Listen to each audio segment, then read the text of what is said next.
So uh, we talked about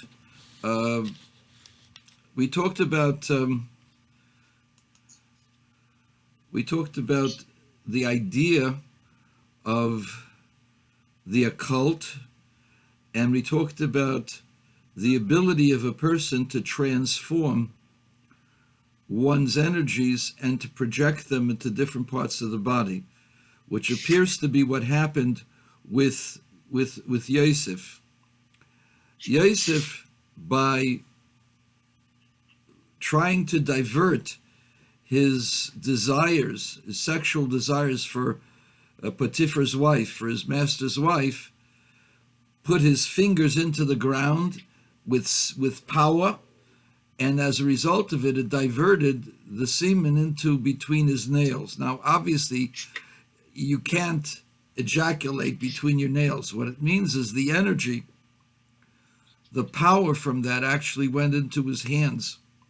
And according to the Gemara, because of that, he wasn't able to have more than the two children, because since he had... to be the founding like his brother Jacob. He, just as Jacob was supposed to have had 12 children, Joseph was supposed to have 12, but because the semen had gone through his nails, so this spiritually prevented him from having more children.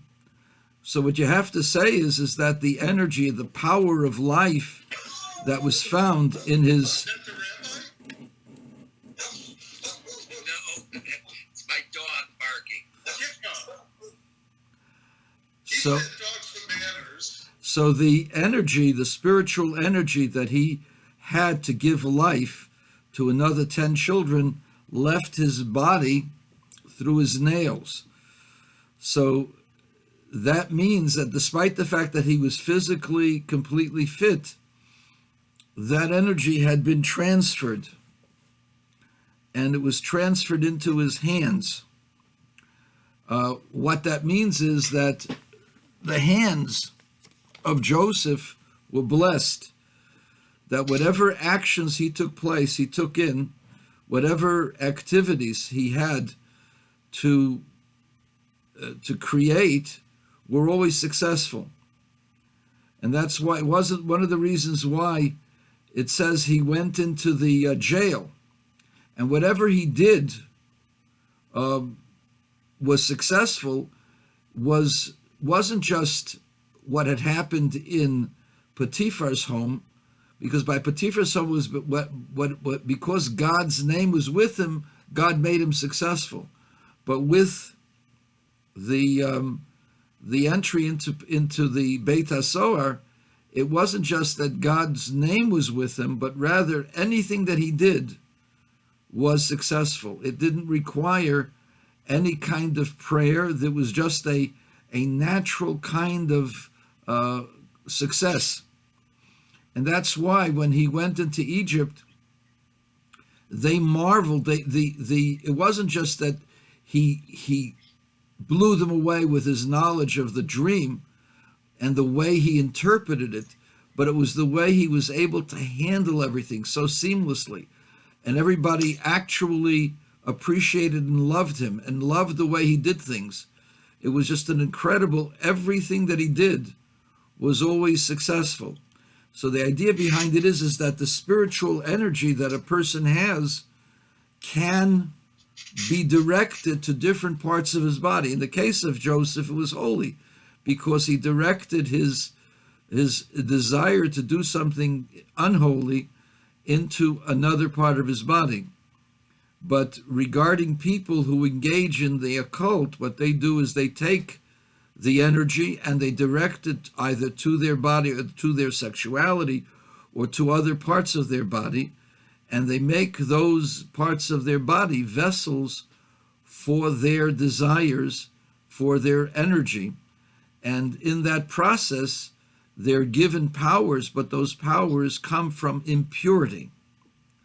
And that's the story that I told you. The woman who told me that she became a medium realized that she was imparting her schmutz on someone else. I didn't realize until later what she meant. In other words, she was sexually aroused when another person would come in and she had the opportunity to help them. And that sexuality, that desire, was actually the energy that allowed her to see and to communicate to those loved ones who had departed. And she was actually imparting, by connecting to that person, she had this innate love for each person that was coming her way, because this was the way to express her uniqueness, her desire to be special. And so she felt that this was imparting her schmutz on the other person. She stopped it. But most of these people, these psychic readers, or the people who actually have power, what they're doing is they're connecting impurity to the other person. Rabbi Lipschitz would tell the following story. He was among his different stops in the world was in Birmingham, Alabama. And there they have a children's hospital. And in the children's hospital, people come from all over the world to get treated. So there was once a woman from South America who came with her child that was very sick. And while she was there, she stayed at she had contact with the Lipschitzes. The Lipschitzes had them write letters to the Rebbe.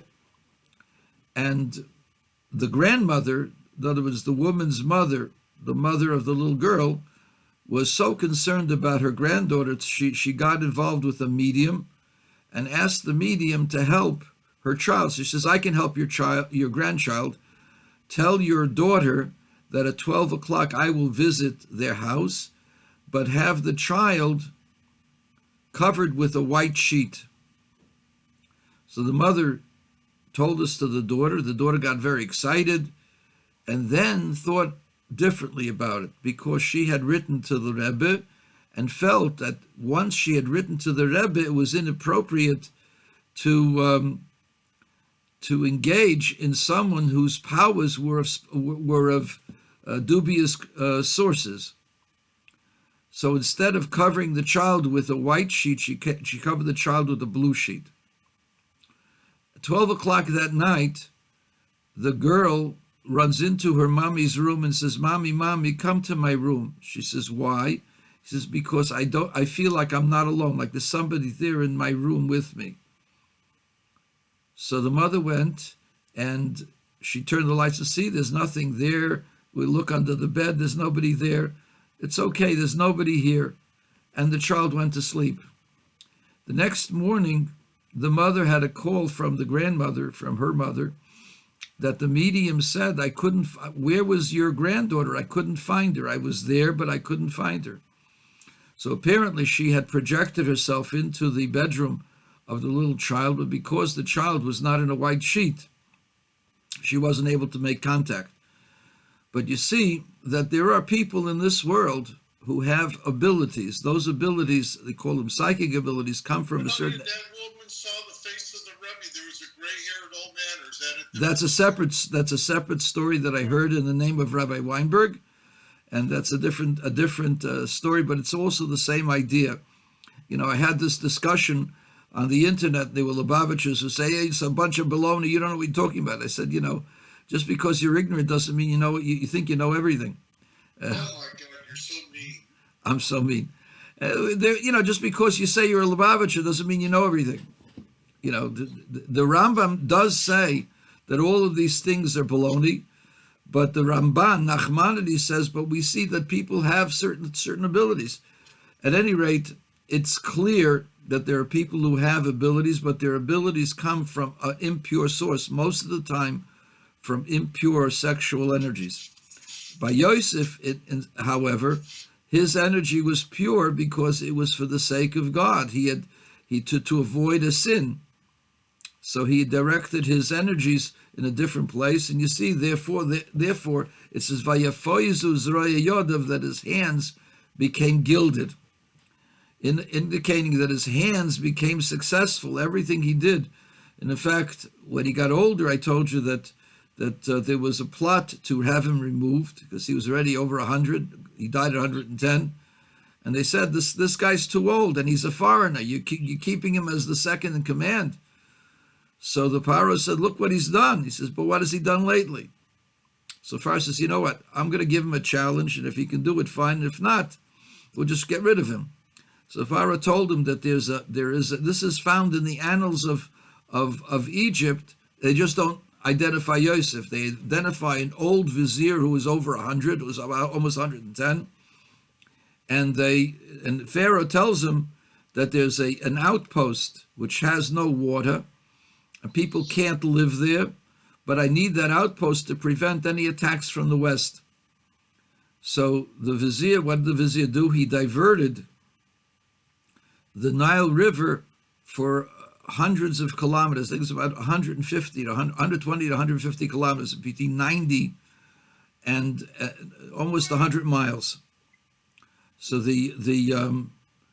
and he diverted it, and he created a lake and a river where they could actually get water from, and they could actually plant crops in that area. That river, which is over 100 miles, almost 100 miles long, still exists today, and it's called the River of Joseph. Incredible. So Joseph was able at age 110 to complete this. So how did he do this? We're talking about a huge, massive public works. They didn't have bulldozers. They didn't have, didn't have all the cranes we had. They didn't have any of the ability. This is all done by hand. And yet he was able to do it, and do it successfully for almost 100 miles. And it still exists today. So you see the actions of Joseph were blessed. That's why Yaakov says his hands were gilden, his hands were golden, because the actions, his energy, his holy energy, was transformed unto his hands. Today's Tanya begins to talk about the idea of the Shekhinah, the divine presence. The divine presence was rested in the Holy of Holies. And how does the divine presence rest in the Holy of Holies and not in the entire world? The divine presence is not material, not physical, and it exists everywhere, in all places and in all times. So he begins to give us an explanation dealing with the soul. The soul is like the divine presence. The soul has no physical features or physical dimensions, and therefore the soul exists within your body, in every aspect of your body equally. And yet we say that the place that the soul is found is in the brains of the person, in the intellect of the person. And from the brain of the person, it spreads to the rest of the body. Now, the soul does not have any connection to any part of the body, but it is revealed first and foremost in the brain, because the brain is sensitive to receiving the revelation of the soul.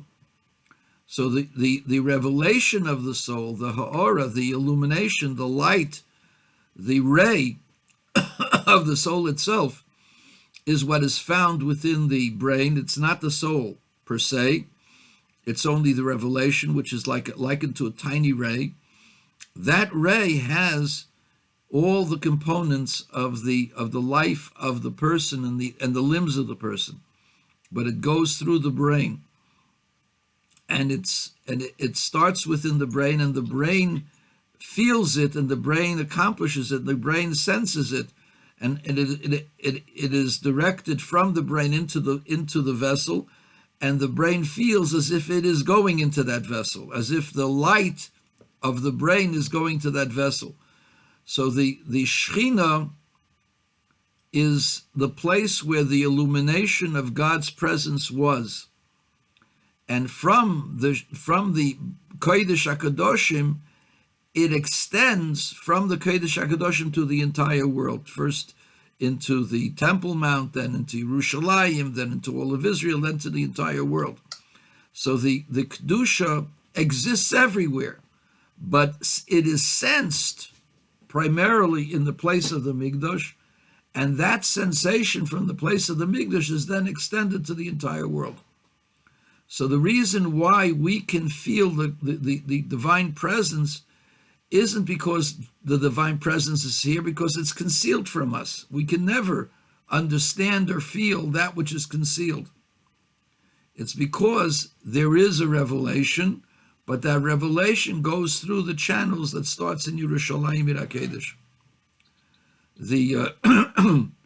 They used to tell a story about the Baal Shem Tov, that the Baal Shem Tov had the Luchais and the Oren with him in his city, which means that whatever revelation there is in the Holy Temple, actually the essence of that revelation takes place in the place of the tzaddik.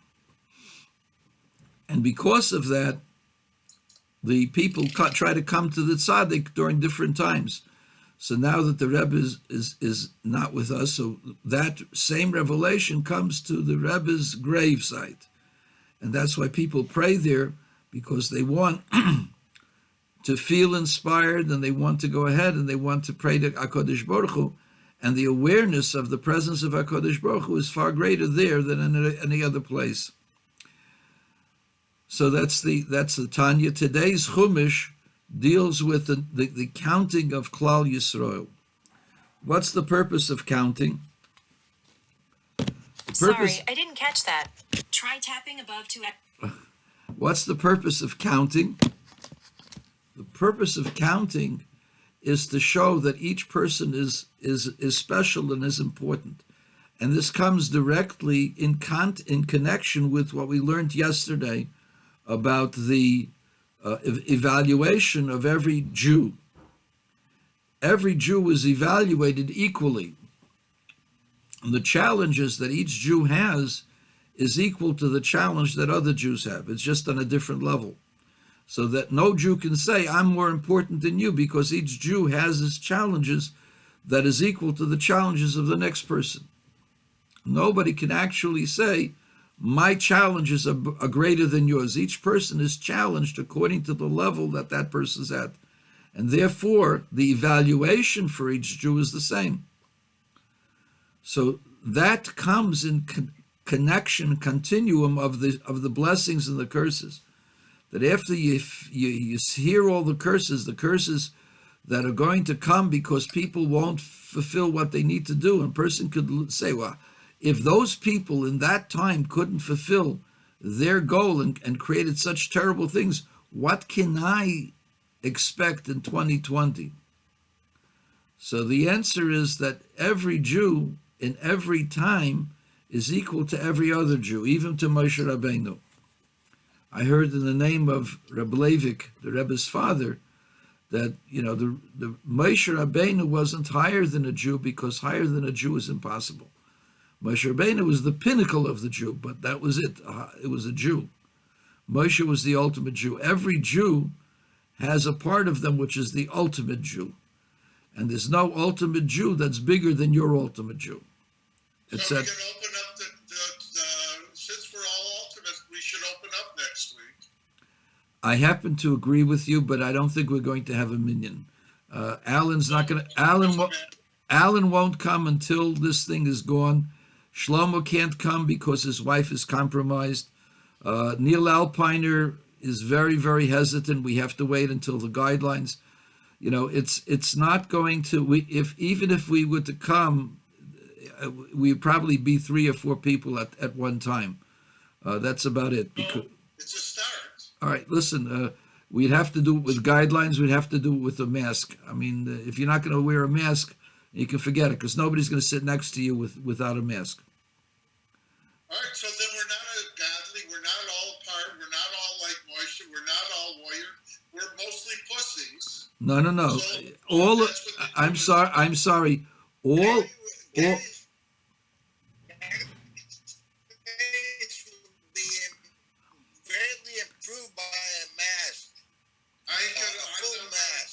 All of the Lone Ranger mask is the only mask I'm wearing. All of the, just put that on your mouth. All of the Gedolei Yisrael, all of the great rabbis are caution even the opening of anything. They haven't opened anything yet in Israel yet. They're doing very, very slowly, and Israel is the best place in the world So we're going to have to really look at what they're doing and see what they do. We're going to have to look next week. We're supposed to be able to open up on Friday for Shavuos. I don't know. I don't know how we're going to get them in. And even if we could open up, the Vada Rabbanim is poised to have another meeting and to see how it could do. I can't publicly condone a public meeting without the majority, because looking like a maverick is not a good idea. I think it's the great idea to be a leader instead of a sheep follower. I'm not a sheep follower, as anybody knows, but I'm not going to go ahead and go public. Right, so then let's go to the sissy poo of the Jew being a person who's got no guts, and King David was an exception, and most Jews are cowards, and let's change the. This got nothing to do with cowards, my friend. This is a public pandemic. It knows no distinctions between the. It's not a fantasy. Rabbi Yisrael Friedman was a holy Jew. Yisrael Friedman. Yisrael Friedman is a son of a son of a son from the Mizritcher Maggid. When he came to Brooklyn 50 years ago, 60 years ago, so the Ruzhin Hasidim wanted to make him Rebbe because they had no Rebbe, and he was a direct descendant of their Rebbe. He's a holy Jew, and he refused. He was a chassid of the Lubavitcher Rebbe, refused to be anything more or less than a chassid of the Rebbe. He was a genius and the most wonderful man that anybody knew. I mean, I could tell you that the man was the most wonderful man I could imagine. I only wished, I'm sorry that I never was able to study under him, because he was just in a different place at a different time. And so, and he died from this corona at 84. Look, this is a horrible, horrible disease, and you can't. This has got nothing to do with guts. You have to be prudent, and all of the great rabbis have said the same thing. You got to be prudent. You can't go ahead and be stupid. We have to go ahead and do things, in a procedure that's accepted. I would say there are doctors. We can look in the way the Israel is doing it. There are doctors who are saying that you can go in public places as long as you stay separate 6 feet, and as long as you have a mask. You're not willing to do a mask. All right, fine. All right, do whatever you want to do. But they're going to collapse America, and we're going to go back to communism, and you won't be able to go to Shul ever. That's not. Go as a warrior than as a cowboy. No. This is not a joke. I mean, this is. It's a joke. It's not a joke. There are it's people. Fake news.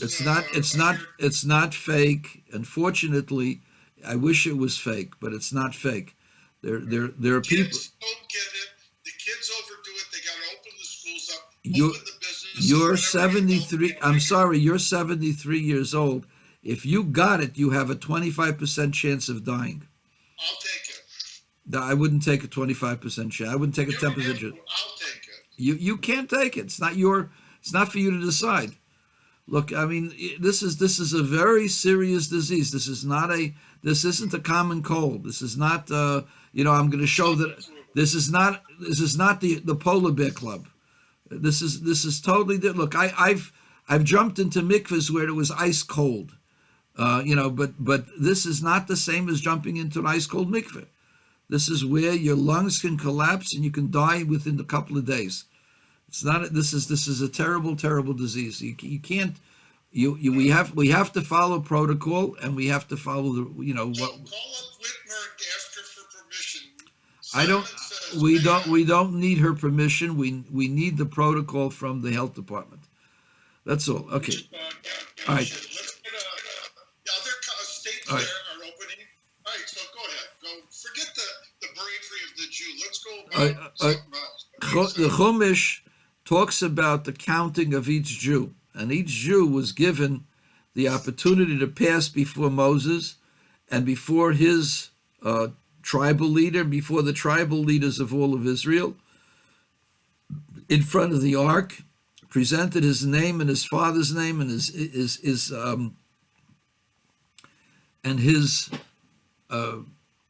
unique lineage, and he was counted as part of each tribe. And it says they were divided into camps, into 4 camps, and each camp had a flag, a central flag, and each tribe had its own flag. So the Medrash says that why did they get flags? Why were there flags given to the various camps? So when Klal Yisrael saw God at Mount Sinai, they also saw all of the angels. And it says that each of the angels had their own flag. And because they had their own flag, the Bnei Yisrael were jealous of the angels, and they also wanted flags. That's what the Medrash says. So God gave them flags. So, I mean, seems to be strange. What's the big deal of a flag? And why would we want to emulate the angels that had a flag? Big deal. Big deal for the flag. I couldn't care less about a flag. I don't know. The blue and white Israeli flag doesn't move me. Neither does the Star Spangled Banner move me. What's a flag? What's the flag? If you're fighting a war, yeah, that has, the Iwo Jima image of the soldiers putting the flag on the top of that hill of Iwo Jima. That's a powerful statement of the determination of a country to win. But otherwise, what's the purpose of a flag? So I thought about this, and the closest I could get, I never went to camp. I never went to overnight camp when I was a kid. But all of my kids I sent to camp. And the most important element of the camp was always color war. Each group, they had 2 groups. They were competing with each other. They had their own flag. They had their own signs. They had their own songs, and they competed with each other. So the idea of the flags was that each of the groups of the angels tried to outdo each other. And each of the angels tried to figure out ways in which their camp and their unique style was better than everybody else. And in that process, they not only did they compete with each other, but they raised the bar of their activities many times over. So when the Bnei Yisrael saw that, they saw that the ability of an individual is maximized through competition, through this idea of having your own flag, your own unique take on everything. So they wanted to have that excitement and that accomplishment, that sense of accomplishment, and that sense of fulfillment. They wanted to have that same thing. So God gave them the flag because each group then would compete with each other, and to show how they were able to outdo the others in making their tribe, a better place to be. So even this is the different than what we have in the United States. The United States, we have besides the football teams that try to outdo each other, the states are not trying to outdo each other. They're trying to make themselves into a different kind of state. Each one is trying to make especially the Democratic states, trying to make their states. I'm diverting. I shouldn't get into politics. Point being that the flags of a group indicate that group is unique, and that group tries to show how unique they are and how much better they are than the others. And that's the reason why HaKadosh Baruch Hu acceded to their wishes to have this flag, because in the process of identifying with your group, you invariably try to outdo the others, and that raised you to a higher level of. So it's not a bad idea to compete with one another, but it means to compete in good things. They used to go ahead, in every shul, they would have these guys who would come up with questions, come up with riddles, or come up with all kinds of different things, and they would try to outdo each other during the daily discussion. So this was something that was done in every shul. What happened? As a result of that, everybody developed a sharp acumen. They were able to ask sharper questions and give better answers. and people engaged in responding, you have the same picture. There's a picture, a very famous picture of people studying Talmud.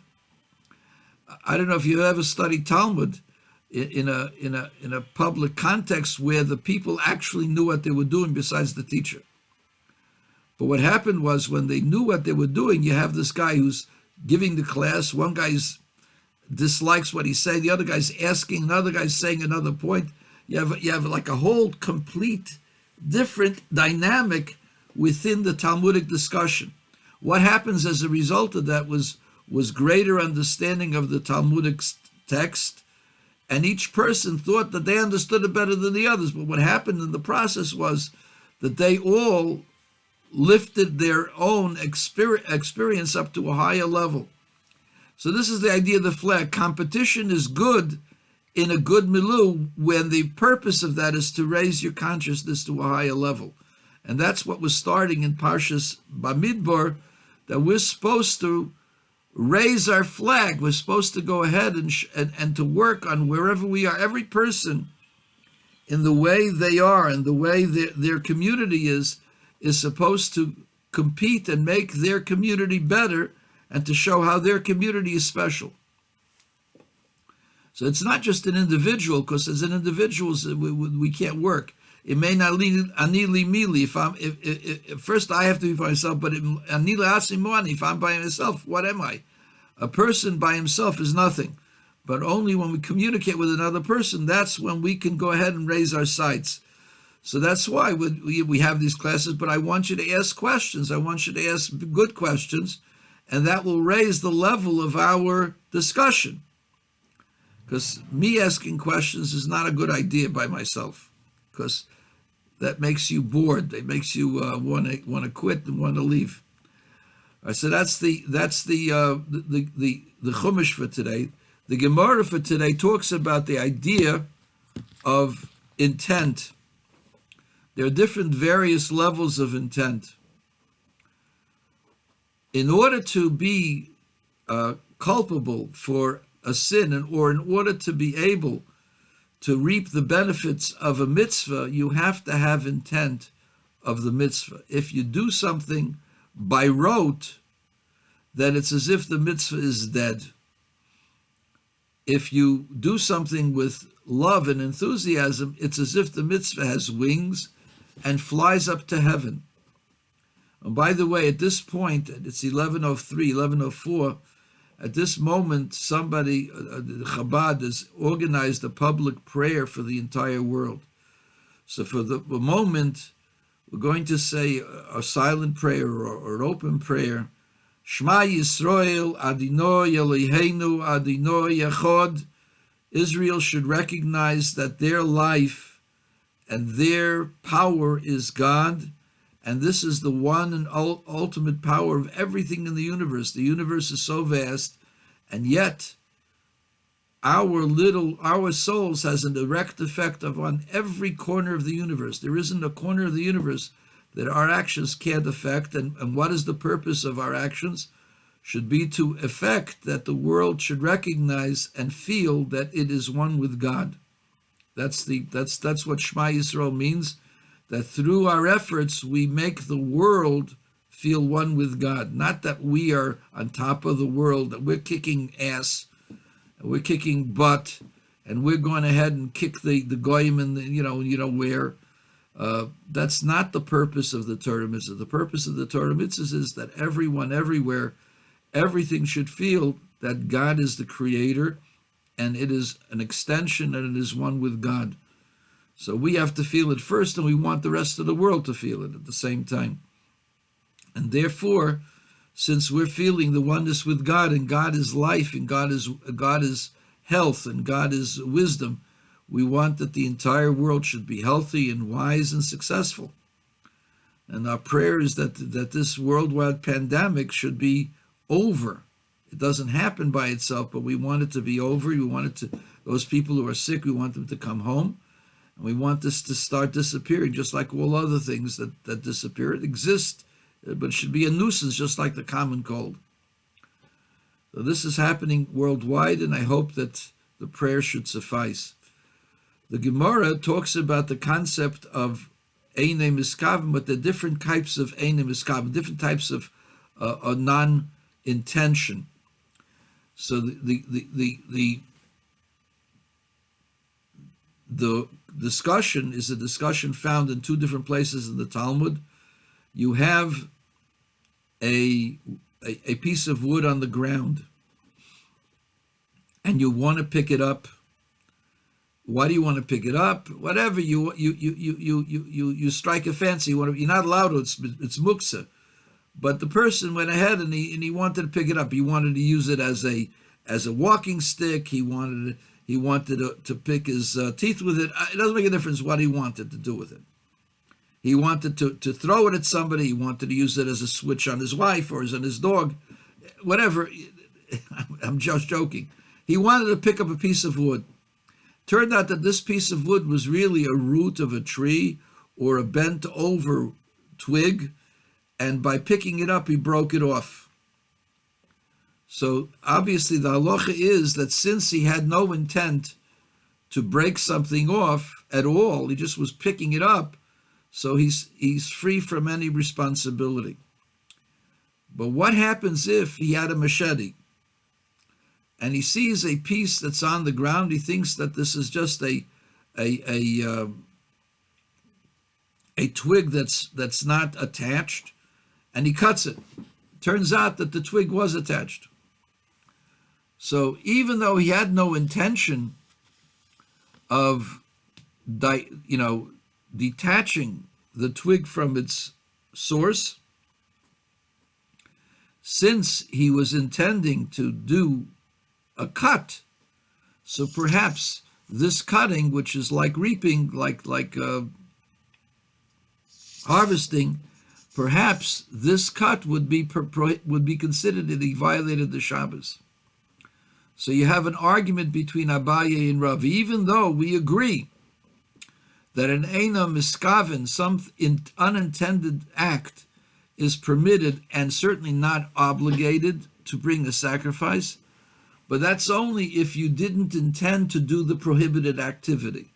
But if you wanted to do a prohibited activity, but you thought it was permitted, there Abaye and Rava disagree. Rava says he didn't have any intent to do a sin.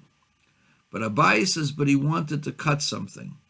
And wanting to cut something makes it as if he wanted to cut the growing thing, even though he didn't know that it was growing. But since he wanted to cut it, that makes it as if he had intent to do a sin, an inadvertent sin, but it is a sin anyway. So that's the difference between Abaye and Rava. This is an argument, an old argument, in the ideas of intent. How much intent must you have?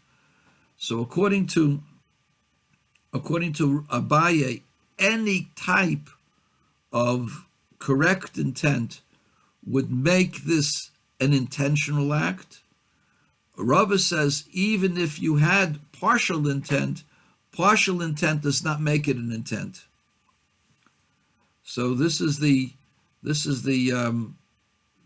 argument between Abaye. It's a classical argument. It's called it's not Eina Miskaven. It's called. This is the classical concept of what is called misasik, involvement in something that is you're involved in something else, and inadvertently you engage in something you didn't want to do. But Abaye says a partial intent is intent, and Rava says a partial intent is not intent. And this has application in the law. I'm sure that there were attorneys. If there was an attorney, they would talk about the various levels of how a person is culpable, even if he didn't have a bad intent. If he had partial intent, partial knowledge, that makes him culpable. I'm sure that there exist such cases in Michigan law and the United States law. But this is the argument between Rav and Abaye, and I'm not sure who the halacha is like in this particular case. But that's the Gemara for today. We went over the Gemara, we went over the Chumash, we went over the Tanya, we went into the Tfilis, and is there any question of good and welfare besides when we're opening up the shul? Well, about opening up the shul,